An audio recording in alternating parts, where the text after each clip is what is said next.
Bismillahirrahmanirrahim. Assalamualaikum warahmatullahi wabarakatuh. Alhamdulillahirabbil alamin, hamdan wa syukran lillah.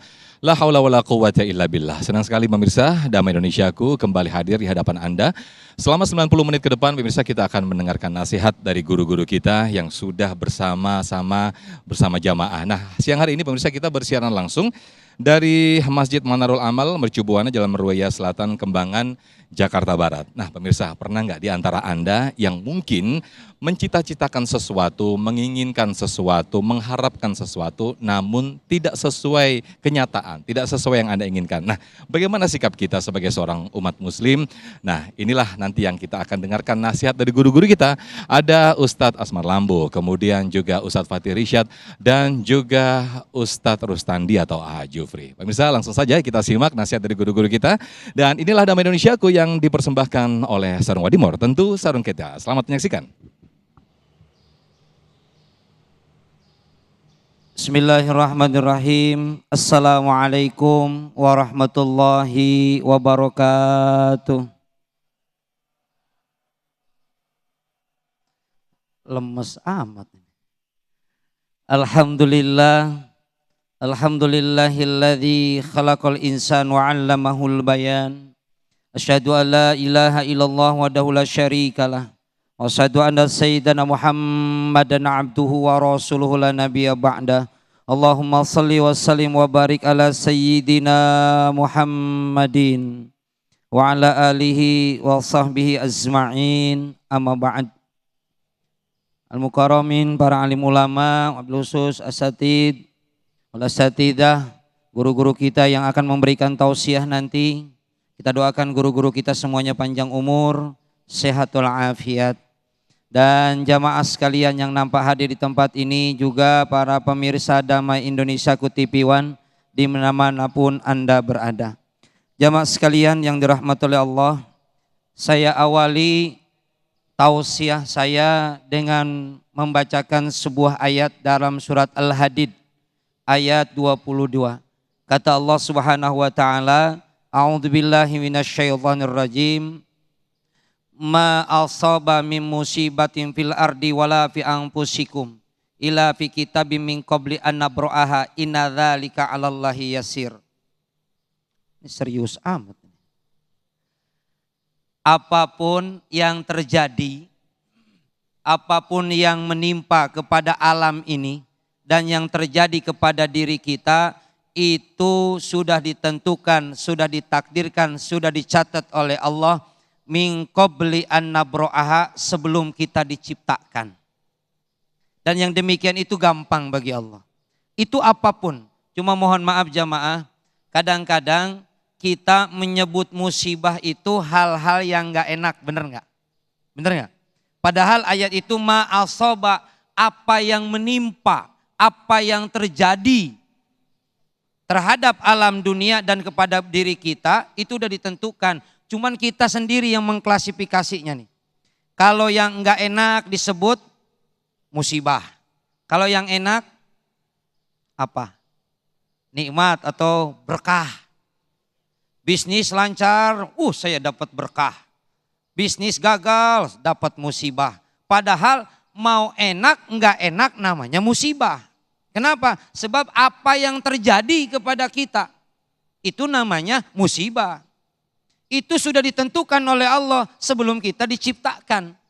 Kita berencana A, hasilnya B, udah ditakdirkan sama Allah. Kita rencana hari ini pakai baju, termasuk baju ini juga sama. Kita pakai seragam ini udah ditentukan sama Allah. Karena bagi kita orang yang beriman, apapun yang terjadi kenyataan hari ini itu sudah jadi skenarionya Allah. Makanya bagi orang yang beriman, apapun kenyataan hidup ini nggak bakalan stres, Pak. Pak, nggak stres. Ya. Kenapa? Sebab dia yakin apapun yang terjadi sudah ketentuan Allah. Kalau orang udah stres kan ujung-ujungnya apa? Stroke. Kalau udah stroke, stop. Ya. Kenapa? Sebab dia protes jiwanya. Kok saya rencananya begini, kenapa jadi begini? Stres dia. Kalau udah begitu-begitu, wah repot dah tuh urusan. Kenapa? Sebab hidup kita ada qada dan qadar. Bahasa kita nyebutnya takdir. Ya, qada ketentuan, qadar kenyataan. Terkadang apa yang kita rencanakan enggak sesuai dengan harapan. Dipikir dia setia, enggak taunya menyakitin. Kan itu di luar harapan. Ya enggak? Ya enggak? Diharapkan dia menjadikan orang yang membahagiakan kita. Enggak taunya nyatanya yang nyebelin. Tiap hari nyakitin. Itu harapan sebenarnya. Tapi tidak sesuai dengan kenyataan. Maka bagi kita apapun yang terjadi. Apapun yang kita rencanakan dan kenyataannya berbeda dengan yang kita inginkan. Itu sudah kehendaknya Allah. Dalam surat Al-Baqarah ayat 216 kata Allah, saya penggal aja ayatnya nih. A'udzubillahi minasyaitonirrajim. Wa asa an takrahu syai'an wa huwa khairul lakum. Bisa jadi sesuatu yang kita benci, pengennya sih enggak gini. Pengennya sih kamu setia. Tapi kok kenapa mengkhianatin? Misal.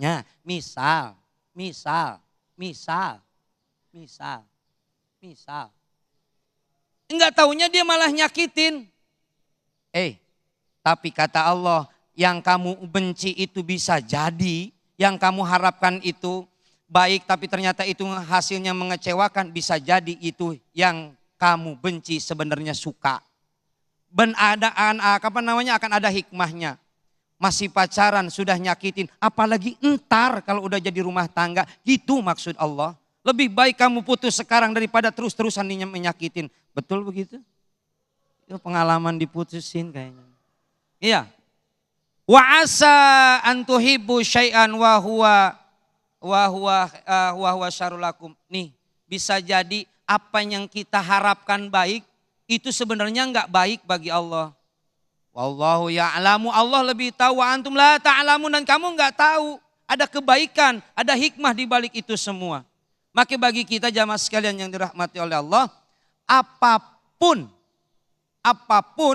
yang kita rencanakan itu di luar ekspektasi kita, maka itu sudah kehendak Allah. Lantas bagaimana Ustadz? Kita bisa mengetahui, saya kan nggak tahu bagaimana akhirnya dari perjalanan hidup kita. Saya nggak tahu takdir kita. Saya nggak tahu takdir saya harus bagaimana. Makanya itu Allah berikan kepada kita 3 potensi untuk merubah hidup ini. 1, akal, otak. Otak di sini nih, Pak. Otak di sini, bukan di sini. Kadang-kadang kan kita mikir, lu mikir dong, lu yang gak mikir, otak di sini. Ya. 1, untuk berpikir itu akal kita. Yang kedua, Allah berikan kepada kita potensi apa? Hati untuk mempertimbangkan apa yang sudah dipikirkan. Terkadang apa yang kita pikirkan kadang-kadang bertentangan dengan hati nurani. Pernah gak ngalamin kayak gitu Pak? Pernah gak ya? Kita berbuat sebenarnya mah hati nolak. Ya. Yang ketiga, untuk merubah takdir Allah, kita diberikan potensi adalah panca indera. Allah berikan potensi kepada kita 3 untuk bisa merubah nasib kita. Akal untuk berpikir, hati untuk mempertimbangkan, dan panca indera untuk mengeksekusi dari semua hasil pemikiran dan pertimbangan. Mudah-mudahan hidup kita senantiasa dibimbing, diaping dengan taufik dan hidayah dari Allah Subhanahu wa ta'ala. Amin, amin ya rabbal alamin. Terima kasih Ustadz Rustandi atau Ajufri yang telah membuka di segmen 1 ini. Ketika seseorang atau umat muslim mempunyai harapan, ini merupakan salah satu ciri orang yang beriman. Artinya ketika kita mempunyai harapan, itu artinya kita mempunyai optimisme dalam hidup. Namun bagaimana ketika harapan ataupun optimisme itu tidak sesuai kenyataan kita atau tidak sesuai keinginan kita, apa yang kita lakukan? Bagaimanakah kita, kepasaran kita kepada Allah?